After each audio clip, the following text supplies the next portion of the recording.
Good evening, everyone, and welcome to a journey into the places that should feel safest, but often become the most terrifying.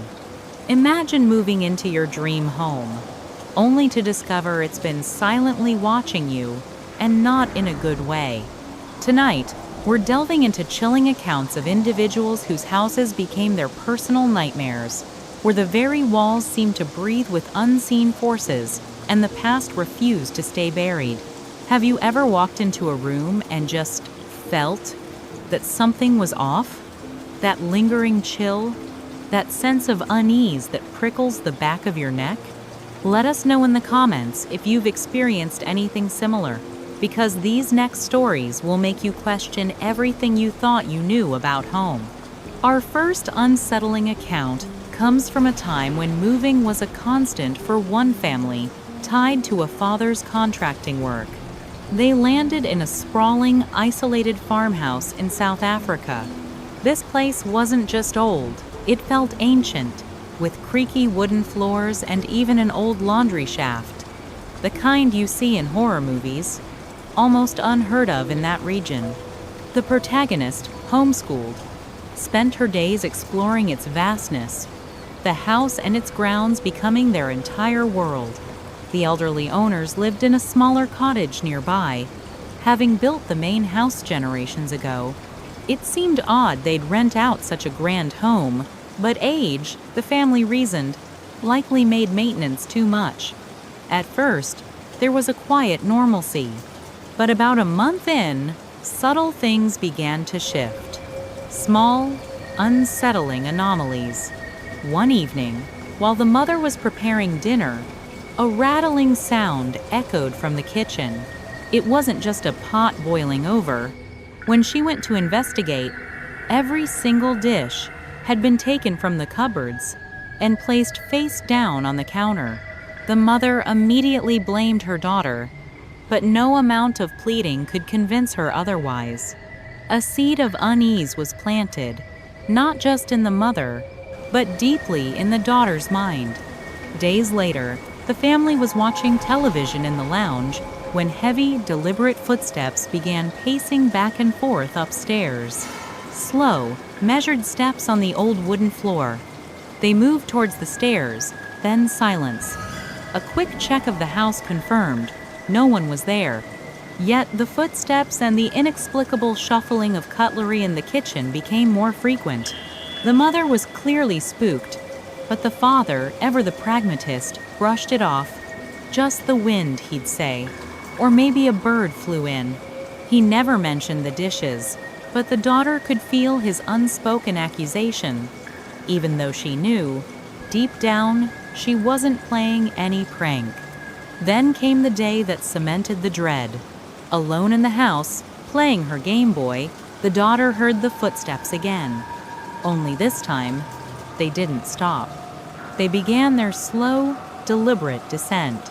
Each creak of the old wood grew louder, closer, the distinct sound of weight pressing down. Her blood turned to ice. This wasn't the wind. This was something substantial. Without a second thought, Game Boy still clutched in her hand, she bolted. She sprinted out of the house, towards the farm gate 3 kilometers away, not daring to look back.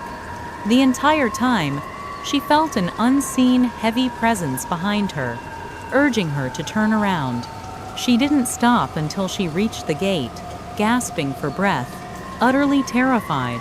Her Game Boy died, a dead lifeline in her hands, and she simply sat there, knowing fresh batteries were charging inside.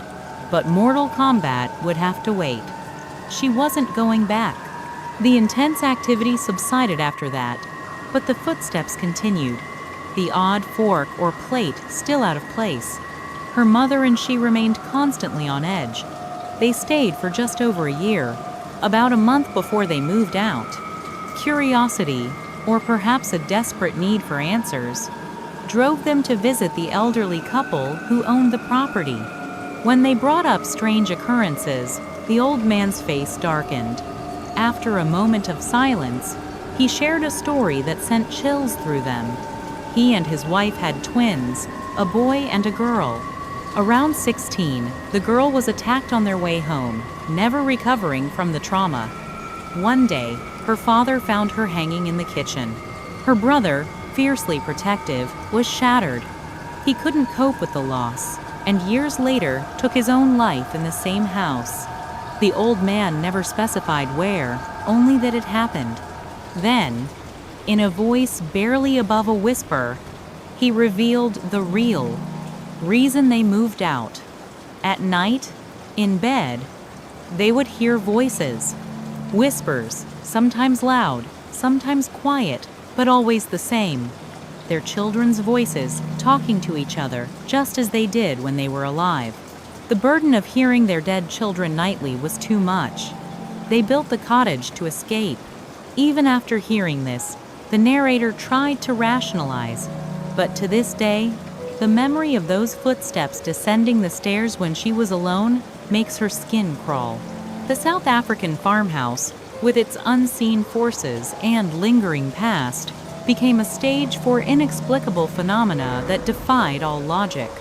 But what if the haunting isn't just a feeling or a sound? What if the face you saw in the darkness was utterly familiar, yet undeniably not who it seemed?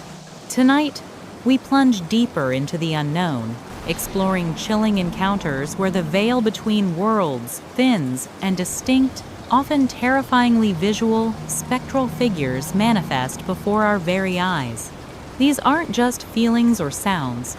These are encounters with apparitions, doppelgangers, and shadowy entities that leave witnesses shaken to their core, questioning their sanity and the very fabric of reality. Picture this. You turn the corner, and there it is. How would you react in that exact moment? Our first truly horrifying visual takes us back to the early 2002, where a 7-year-old boy spent the night at his cousin's house. It was 1 a.m., Dumb and Dumber, playing softly in the background. The boy got up to use the restroom across the hall, careful not to wake anyone. The house was dark, silent. After his business, as he washed his hands, he heard a faint movement outside the door, like someone walking by. He turned off the light, opened the door, and looked left. At the other end of the hall, she stood, a woman in white, blood running down her mouth and face, staring directly at him. He froze, dumbfounded. It was late. He couldn't comprehend what he was seeing. She wore what looked like a Victorian dress, her hands stark white, her face pure white like paper, yet her eyes were visible, locked on him. The blood, vividly described, truly seemed to be dripping down her face as if she'd just consumed something gruesome. All he remembered was rushing back to his cousin's room, slamming the door, and slapping his cousin awake, desperate to tell him. His cousin, predictably, didn't believe him and went back to sleep. The boy didn't scream. He was in shock, unable to cry, paralyzed by the thought of the monster still in the hall. Morning arrived, and with it, nothing. No blood, no trail, no white clothes. Nothing. He still calls her the Lady in White. Years later, as an adult, he still has no clue what it was. He'd heard stories from other cousins about strange occurrences in that house, with one of them apparently messing around with a Ouija board, suggesting a possible origin for the unsettling energy. What would you have done if confronted by such a sight? Would you have been able to process it? Or would you too have been struck by that terrifying, silent shock? Our journey continues to the Caribbean, where a narrator lives in a house bordering a dense forest. For years, strange sounds were dismissed as local wildlife. But then, one day, while playing in the backyard, he saw it. The end of a gray cape or robe, dragging past a wall. He waited, impatient, but it never reappeared. Investigating, he found nothing. Dismissing it as a rogue bag, he tried to comfort himself, despite the clear image of heavy cloth. After that, it started happening more often, confined to the backyard or garage, always just the tail end of what seemed like clothes. Until one day, his dad left a 7-foot ladder by the wall separating the forest from the house. There, he saw it in full form. A man, cloaked in a robe with a hood and a long cape, taking silent steps on the dry leaves. It didn't acknowledge his presence. It simply kept walking until it reached a thin tree. Then, to his horror, it passed into it.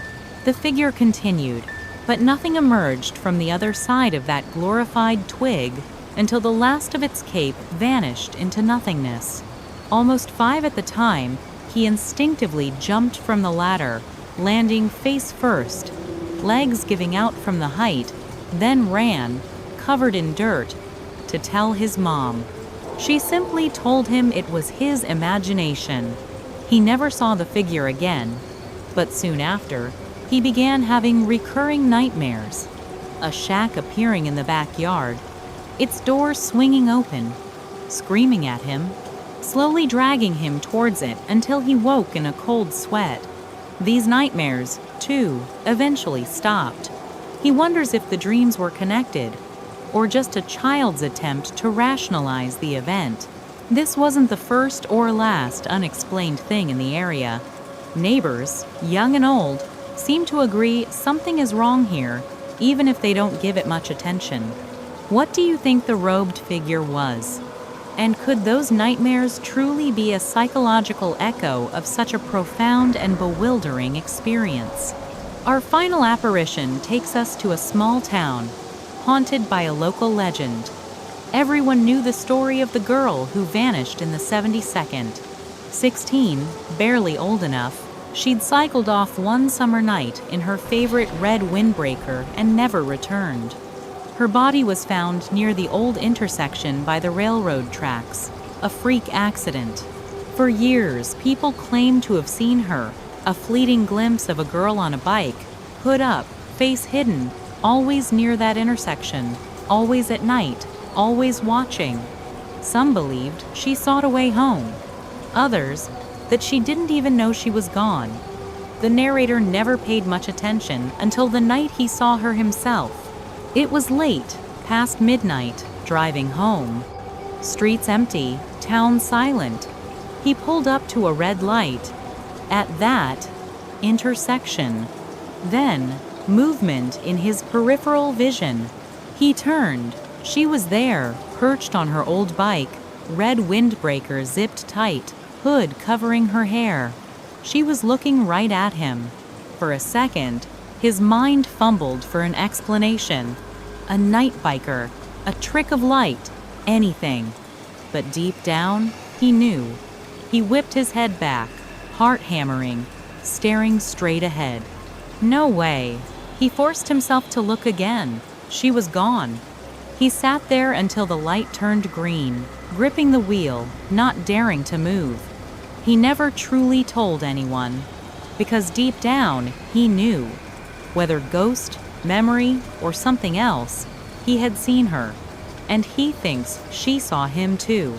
These encounters, these visual shocks, leave an indelible mark, reminding us that sometimes the unexplained appears not just as a whisper or a chill, but as a distinct, terrifying image that challenges everything we know. While some encounters are fleeting glimpses, others are deeply rooted in tragic histories, leaving a lasting mark on those who witness them. Some places don't just hold history, they live it. What if the very ground you stand on whispers tales of a violent past? We've explored homes that feel inherently wrong and the shock of unexpected apparitions.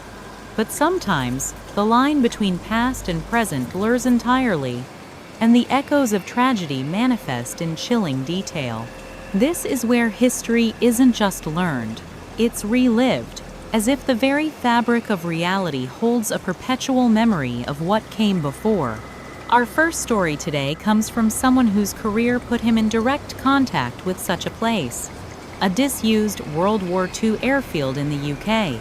Back around 2005, The government department he worked for used these vast old airfields to train new traffic officers in defensive driving and incident response.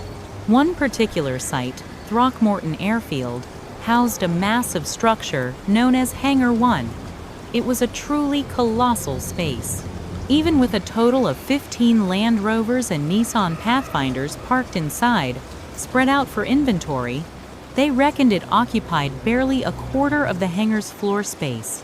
Early one cold March morning, our narrator, let's call him Mark, arrived at the airfield. It was barely 6 a.m., still raining lightly, and thick patches of fog had followed him most of the way from his home. He'd chatted briefly with Darren, the airfield manager, made himself a cup of tea in Darren's office, and then drove down to Hangar 1.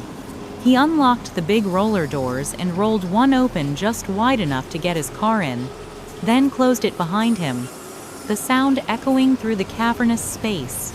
He switched on the hangar lights, grabbed his travel mug of hot tea and his clipboard, and for the next 40 minutes or so, set about checking tire tread depths, lights, and inventorying the contents of the vehicles. He was maybe halfway done, head in the back of a Pathfinder, counting collapsible signs, when he heard it, a thick northern accent booming out. "Okay, give it a try now." Mark froze. Who the hell was that? He was alone. His immediate thought was, who the hell was that? He walked between the vehicles, his heart beginning to pound, until he was abreast of the front of the vehicle and could clearly see the rest of the vast hangar. "Hello?" he called out. But there was nothing but silence. You know the saying, when silence is deafening? That's exactly what he experienced in that moment. And it filled him with an intense, sudden dread. It frightened him profoundly, and even now, some 15 years later, he gets goosebumps just thinking back to that situation. He called out again, "Is anyone there?" He felt utterly rattled, and didn't know why. His gut was screaming at him to run, and he'd learned at a young age to trust that instinct. He didn't hesitate. He sprinted down the row of checked high-vis SUVs and leaped into his car, stopping only to open the roller door wide enough to get the car out, wheels spinning on the wet tarmac as he hightailed it back to Darren's office at the gatehouse. Darren later told him that when Mark appeared at his office doorway, he was white as a sheet and shaking. Mark remembered this somewhat differently, believing he had casually walked in and plonked himself on the odd sofa in the corner. Darren, however, insists he had to take Mark's arm to guide him there. But Mark did correctly remember Darren's next question. "Did you see something? Or was it the voice?" Darren then made him an Irish tea that was heavy on the Irish and explained that a few of the hangars had paranormal tenants, but Hangar 1 was by far the most active. He then delivered the chilling history. From what he'd been told, during the war, a couple of mechanics were working on the engine of a Wellington bomber right there in Hangar 1. One was up on the wing, the other underneath on the ground.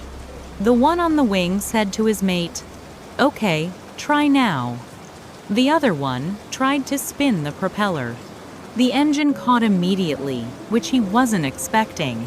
He overbalanced and fell into the now fast-spinning blades, which made very short work of him.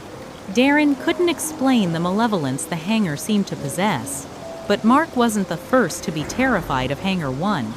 And Darren was sure there would have been more after him. Unfortunately, Mark still had a job to do. So, after a while, once his nerves had calmed down somewhat, he had to drive back and finish his inventory. But you can bet he kept that roller door wide open with the engine of his car idling. It's a stark, visceral reminder that some historical places aren't just landmarks. They are open wounds, forever replaying their most traumatic moments. Could a single, tragic moment replay forever in a haunted space? We want to hear your theories on why these echoes persist. Our next account takes us to a quaint seaside town on the southeast coast of England. back in the summer of 1873. Our narrator, having sought peace and convalescence after a difficult year, had taken a room there for a few months. It was one of those charming little places with crooked lanes, damp sea air, and the kind of sleepy charm you only find in old-world resort towns. One afternoon, he decided to pay a visit to some friends who lived in an older part of town. Their home, known as Brook House, was tucked away at the end of a narrow lane near the parish church. It was a red brick, three-story Georgian structure arranged around a small, stone-paved courtyard. A high wall encircled the garden, blocking the lower floor windows from view and making the house feel simultaneously fortified and forgotten. As he approached that afternoon, something drew his eyes upwards, directly to the second-floor window on the right side of the house. There he stopped cold. Behind the glass, framed by the yellowing lace curtains, was a figure, a young woman. She stood motionless, partly dressed, brushing her hair. Her face, calm but distant, was unmistakably that of Miss B, the daughter of the house. But something was horribly wrong in the angle of her shoulders, the slackness of her mouth. It was like seeing a photograph of someone you know, except it blinked. Startled and confused, he entered the house, only to find Miss B sitting in the drawing room, fully dressed and reading a book. She said she'd been there for at least an hour and hadn't been upstairs at all. The next day, the 4th of July, he returned to Brook House, this time accompanied by a trusted female friend. They went directly to the room where he'd seen this apparition. It was stiflingly hot, so they opened the window wide. Below them, the garden was lush but slightly overgrown, as though it hadn't been tended to properly in some time. They then returned downstairs for tea and music. When they went back up, the window was shut tight. Neither of them had closed it, and no one else was in the house. They exchanged uneasy glances, then headed out into the garden and looked up. That's when they saw her. There, standing motionless at the now closed window, was the same figure he had seen the day before. She looked like Miss B, but wasn't. Her face was waxy and expressionless, her eyes black and hollow, locked onto his like drills into bone. There was no movement and no life. And then her hands rose with unnatural stiffness, grasped the window sash, and pulled it down. There was no sound, no scrape of wood, no creaking of hinges. It was like watching a silent film. As the sash moved down, her face vanished as though cut into the wood, but her hands remained, lingering like pale spiders on the glass. The narrator recognized the form. It was unmistakable. Rhoda, Miss B's older sister, dead now for 12 years. Miss B, who had been watching beside him, fainted, and the horror wasn't done. From the far right of the window drifted a large white mass. Miss B would later call it the Headless Woman. It was smooth and hovered there, pacing in small loops, and then melting into the shadows. They fled back inside and up to the room. They found the chair by the window was no longer where they had left it. The door, which had been open before, was now firmly shut, and a deep, silent dread crawled over his skin like frost. In a ridiculous gesture born of fear and fascination, the narrator then wrote a note, addressed it to the headless lady, and placed it along with a piece of fruit from the garden on the chair beneath the window. They went down to the garden and waited. After several minutes, the figure returned. The white shape appeared once more, floated towards the window, and then bowed. Moments later, the upstairs door slammed so hard it echoed like a gunshot through the courtyard. When they finally got the courage to go back up, the chair had been overturned, the fruit scattered across the floor, and the note was still there. The next day brought only more dread. They entered the room again and found the bed slightly sunken, as if someone or something had laid there. They went back out into the garden and were discussing the events when they saw movement from that window. They looked up and saw once again the hands fiddling with the strap of the window, but no head upon the figure. Then, though he wasn't sure how, the narrator felt it look at him despite the absence of its head, and he felt suddenly unwell. The figure vanished. He returned back to his lodgings, then later to his own home, and his health deteriorated rapidly.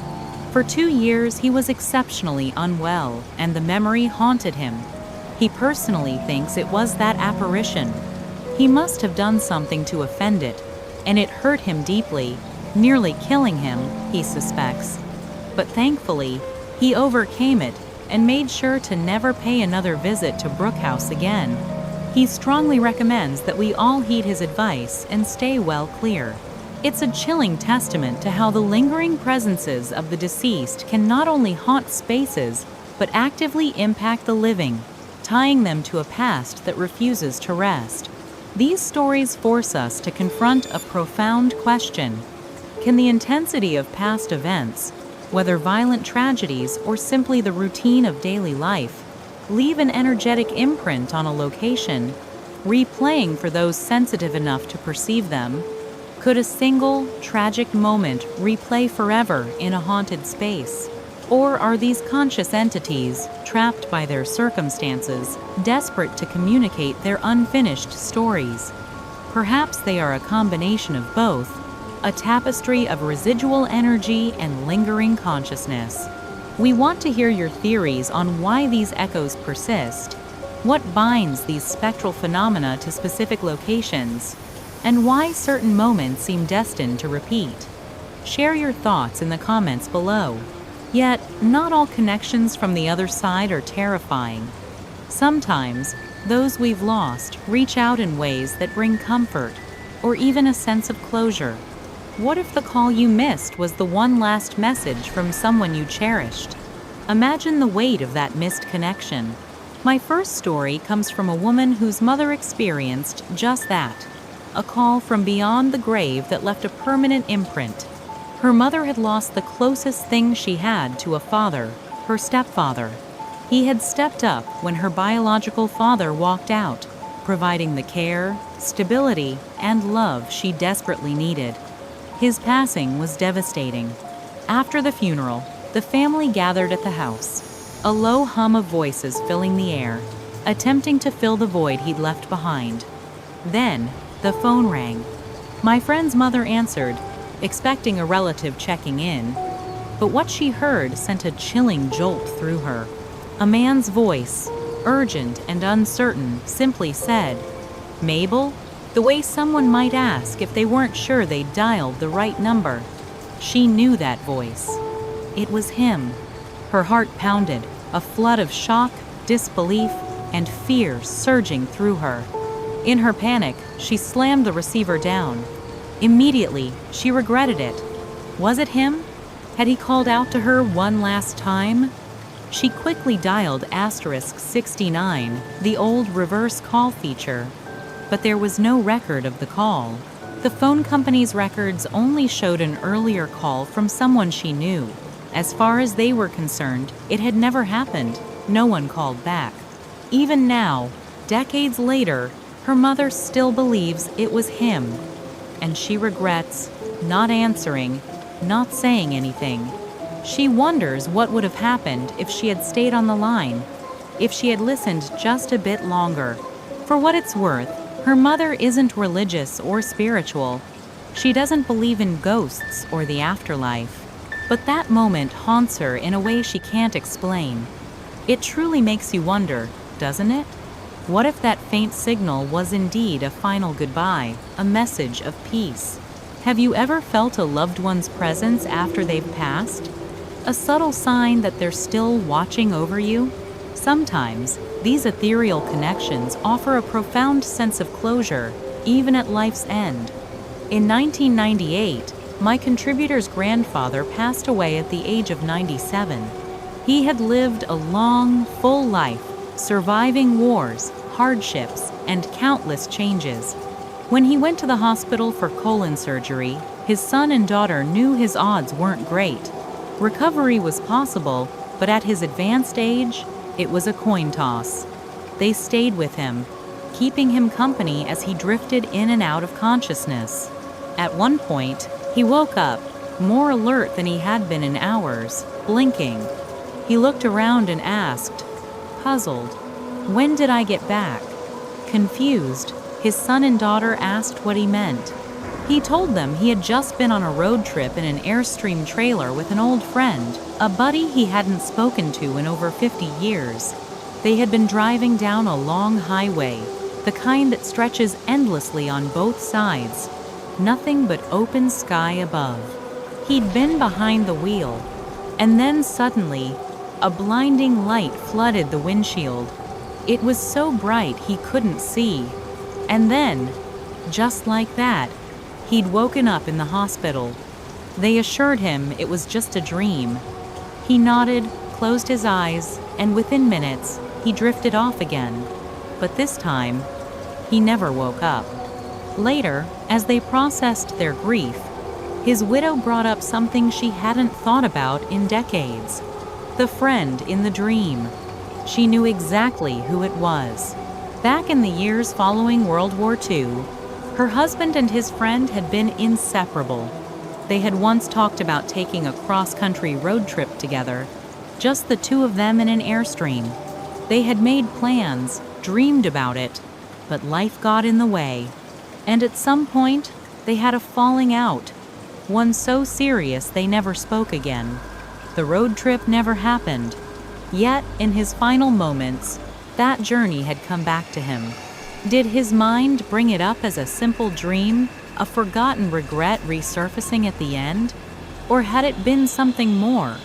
Had he, in some way, finally taken that trip after all? No one knows, but his son and daughter always felt there was something profound about the way he went on the road with an old friend, driving towards the light. Beyond fleeting moments, some bonds from beyond the veil offer ongoing comfort and a sense of enduring connection.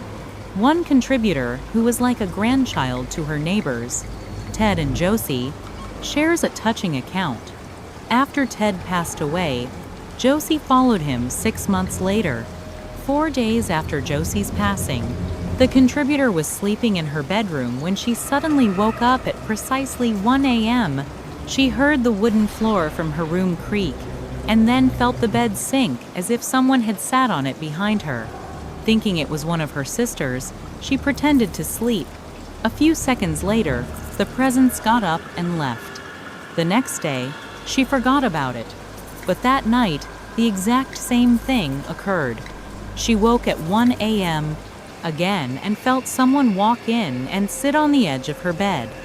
Now scared, she remained motionless, facing away from the door. Again, the person got up and left after a few seconds. The next morning, a Sunday, she asked her sisters if they had come into her room. All three laughed and said no. Then her mom turned around and said, "What if it's Josie's ghost?" Her mom explained that sometimes spirits need a candle lit in their honor so they can follow the light to their final resting place, suggesting Josie's family might not have lit one for her. The contributor felt honored that Josie might have chosen to visit her, thinking, "If she comes again tonight, I'll turn around and face her. Why would I be afraid of her? She was nothing but pure love." She forgot her brave words by nightfall and went to sleep early. But she awoke at exactly 1 a.m. once more. Remembering Josie, she turned around to face her door, which was just a curtain. She heard a chair move outside her room and saw the curtain begin to sway as if a breeze was passing through it. Panicked, she freaked out, turned towards the wall, and covered herself with a blanket. The room grew very cold. She grew stiff, shaking and crying. Josie sat on her bed and placed a cold hand on her shoulder. Then, a faint whisper, "There, there." It was Josie's voice. It seemed to last longer than previous nights, but after a while she finally got up and walked out. The room warmed again, but the contributor remained clutching her covers, soaking her pillow in tears, awake in shock for the rest of the night. When her dad's alarm went off at 4 a.m., she ran to him, red-eyed and shaking. He believed her immediately and promised her mom would light a candle for Josie in her room while she was at school. When she returned that afternoon, her mom confirmed she had. After that, she never woke up at 1 a.m. again. She guesses Josie was able to follow the light and rest in peace.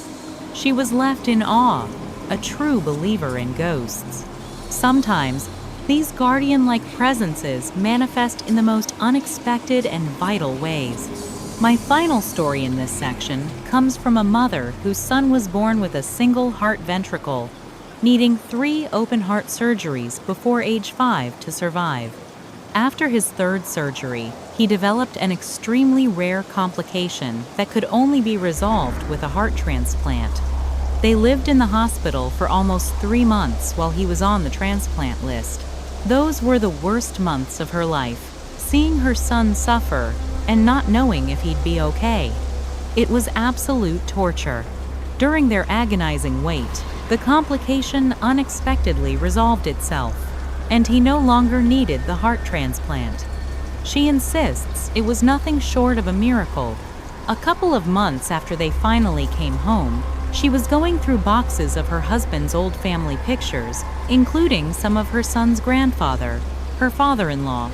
Her father-in-law had died 16 years before her son was born, so her son had never met him. They didn't even have any pictures of him in their house at the time. At some point, her son sat next to her at the kitchen table to see what she was doing. They came across a picture of her father-in-law, and her son casually said, "Oh, hey, I know that guy." She responded, "Oh, you don't know him, buddy. You've never met him. He died long before you were born." Her son had a very serious expression on his face and said, "Yes, I did, Mommy. I know him. That's Bill. He used to sit next to me every night at the hospital and watch me. I think he was a doctor or something." Her father-in-law's name was Bill. Her son didn't know that. She didn't know what to make of this, but she liked the idea of her son's grandfather watching over him during the scariest time of their lives, a time that was resolved through a legitimate miracle. Her son is 13 now, and she likes to think that his grandfather is his guardian angel, still watching over him. What a beautiful thought, that even after they're gone, our loved ones continue to provide comfort and guidance in ways we can barely comprehend. From these tender, often comforting connections, we now venture into the more perplexing, long-term phenomena that challenge our understanding of what makes a place truly haunted. Some houses have more than just walls. They have witnesses to a reality we can barely grasp.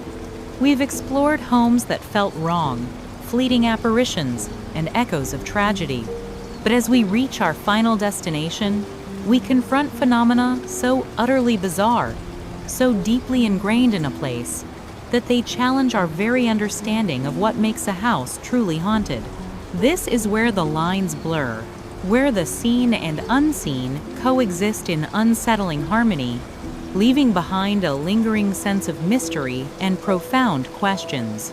Consider the quiet rental in West Plains, Missouri. For months, it was just a home. Peaceful, normal, until one ordinary morning, after leaving for work, the narrator returned to an unnerving silence.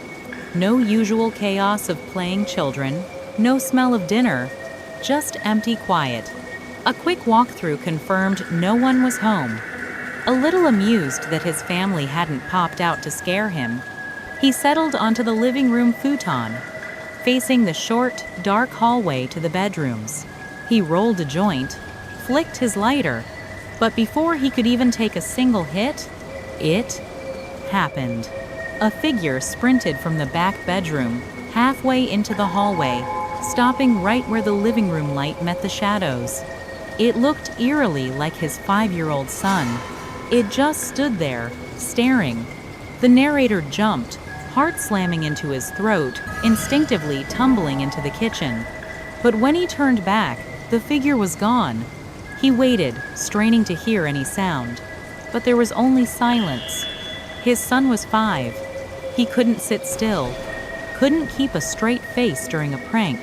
If it had been him, he'd be giggling, whispering, "Boo." And his older sister would have ruined it. He knew his kids. He knew he'd checked every room. Still shaking, he tore through the house again. Closets, under beds, bathroom, laundry nook, even kitchen cabinets. Empty, completely alone. That's when the terrifying realization hit him. Whatever he saw was not his son. He ran out to the porch, pacing, waiting. 10 minutes, 20. Finally, his family appeared, walking down the sidewalk, bags in hand, straight from the store. He felt sick. Whatever walked out of that bedroom was still in the house when he arrived, and it looked just like his son. This initial chilling visual was just the beginning. Soon, odd knocking sounds began, always in the dining room. The family's new kitten, Violet, would stand on her hind legs, growling, staring into that very room. The homeowner, annoyed, began knocking back, receiving distinct patterns in return. Then, during a movie, he and his partner dozed off. He felt his husband move, opened his eyes, and saw a man in a gray sweatsuit, his head and hands grayed out like old television snow, standing before him. He yelled. The figure vanished. The house was clean, but something was deeply wrong. Their mother, consulted for advice, came to perform a ceremony. During her prayers, a large clanging noise erupted from the dining room, a physical disturbance. 3 days later, the mother revealed her findings. Not one, but 2 separate entities. The first, a young boy, endlessly reliving the day he took his own life in the basement, trying desperately to reach out through knocks and pings to his friend, the previous owner's son. Before he did it, the second, a man who loved the home dearly, meaning no harm, but whose appearance was frightening. One a trapped, looping echo of tragedy, the other a lingering, perhaps protective, presence. The house wasn't just haunted. It was a complex tapestry of lingering spirits, each with their own story, their own reason for remaining. It makes you wonder, doesn't it? What compels an entity to stay? Is it unfinished business, or simply the echo of a life violently or tragically cut short? And how does one house become home to multiple, distinct presences? Imagine living in a place where the very air thrums with the unseen history of others, where the sounds you hear aren't just your imagination, but the desperate cries of a trapped soul or the comfortable chatter of long-gone inhabitants. Asterisk, it's a reality we barely grasp, a world layered upon our own. Then there's the grand Victorian 3-story house in South Wales, UK. The narrator's parents acquired it for a very cheap price because a builder, who had bought it to convert into apartments, had run out of money.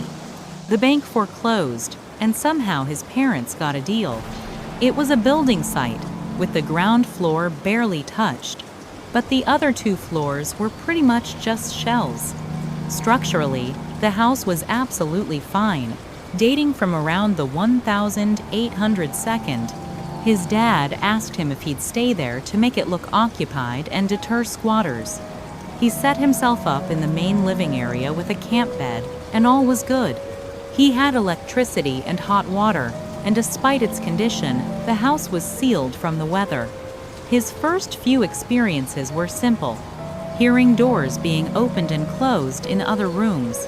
These were proper old wooden doors, not likely to move in any draft. And in any case, the builders had replaced all the old window frames with good quality new PVC framed double glazing, so drafts were out of the question. Of course, when he checked, he couldn't find anyone or anything untoward, or indeed any reason for the doors to just magically open or close. These sounds of doors opening and closing when he was alone in the house became a common thing throughout his 3 years of living there. After his parents had put right all the builder's work, decorated, and the rest of the family moved in, his parents, sister, and briefly his brother until he got a place with his girlfriend. The narrator ended up having the top floor to himself. The house had 6 bedrooms, 4 bedrooms, and the family bathroom on the first floor, and 2 bedrooms and a sort of kitchenette area on the second. The top floor, his floor, one room faced the street and was a bit noisy due to the traffic outside, and the other overlooked the back of the house and was much quieter.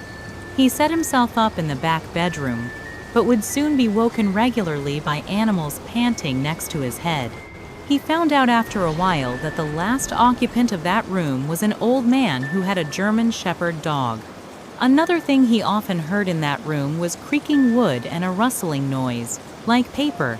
He figured that someone used to have a creaky wooden chair or rocking chair and would read the newspaper there.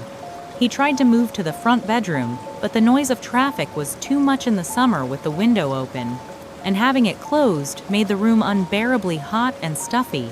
So, he soon moved back into the quiet back room and, surprisingly, started talking to the room about the dog waking him up, and to please try and keep him quiet.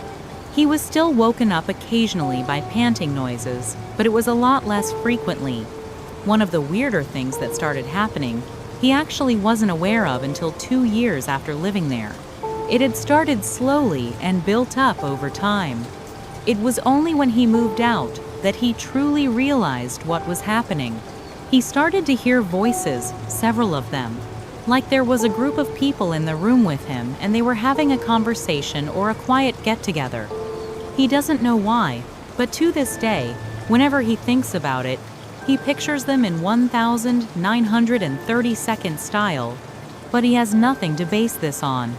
It would be a couple of words, a snatch of conversation, usually male voices, but not always, and background noise like glasses clinking, or a record player, party noise style, and laughter. He would often just hear good-natured laughter with the men's voices. He talked to his dad about this because it was becoming a weekly thing, and honestly, he began to wonder if he was going a bit mad.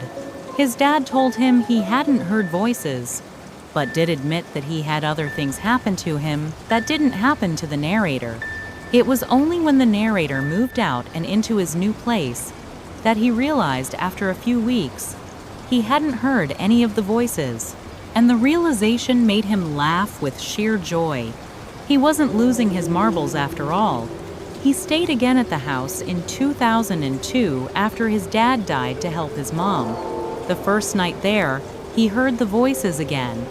It startled him, but by then, they were like old friends, and he knew he was mentally okay. This Victorian house wasn't just old. It was a living archive of past inhabitants, their everyday joys and sorrows echoing through time, reminding us that hauntings aren't always about terror, but sometimes simply about the indelible imprints of lives once lived. Finally, let's turn to a home that wasn't haunted in a fun ghost hunting television show way, but with a creeping dread that settled into your bones and never quite left. The narrator, at 13, home alone, heard heavy, deliberate boots climbing the stairs. They paused at the landing, then headed straight for the bathroom door. She instinctively shouted, "Hello!" The footsteps didn't hesitate. They turned and walked into her parents' bedroom, calm and indifferent, like whoever it was didn't care they were known. She bolted downstairs, heart pounding, and from the living room, could still hear the footsteps above, pacing slowly, followed by mechanical clicks and scraping sounds, as if something was fiddling with plugs. It eventually stopped, and the narrator didn't go back upstairs until the family returned. This wasn't an isolated incident. Another afternoon, alone again, every kitchen cupboard downstairs began slamming open and shut. Loud, violent, over and over, as if someone was tearing the place apart. The narrator's dog, usually her shadow, refused to go downstairs, standing at the top step, ears back, staring down. The narrator did the same, shutting her bedroom door and waiting. But beyond the specific events, there was a pervasive, lingering feeling on the stairs. Every time the narrator descended, there was an overwhelming sense of a huge, broad-shouldered man looming just behind, hands outstretched, about to shove. She told herself it was just fear of falling, but when they moved years later, that feeling vanished completely. Never once did it return. Casually mentioning it to her sister and dad, both admitted, without hesitation, they'd felt it too. There was also the night her bunk bed began shaking violently, like someone was ramming it from below. So strong, she feared the frame would collapse. Her mom rushed in, attributing it to pipes, a lie she later admitted to calm her daughter. As soon as she left, it started again, harder, like hammer blows to the bed leg. The narrator pulled the covers over her face, waiting for it to stop, not sleeping that night. Her sister and mom had their own tales. Strange whispers, cold spots, moving or missing objects. Even her dad, who typically dismissed the paranormal, once admitted he hated the stairs, but when pressed for details of his own experiences, he'd simply say, "I don't want to talk about it." And that, she says, scared her more than anything. These stories, from the perplexing presence of multiple entities to the unsettling feeling of being physically targeted, paint a picture of hauntings that defy simple explanations. They raise fundamental questions about the nature of the paranormal. Is it residual energy, imprints of past events replaying endlessly? Are they conscious entities, souls trapped or choosing to remain? Or is it something else entirely, a phenomenon we are only beginning to comprehend, a reality that exists just beyond our sensory perception? What do you believe makes a house truly haunted? Is it residual energy, conscious entities, or something else entirely? Asterisk. Share your theories in the comments below. Because ultimately, the enduring mystery of these unexplained phenomena lies not just in what we see or hear, but in what they compel us to question about the very fabric of our existence. Thank you for joining us on this journey into the unexplained. Sleep tight.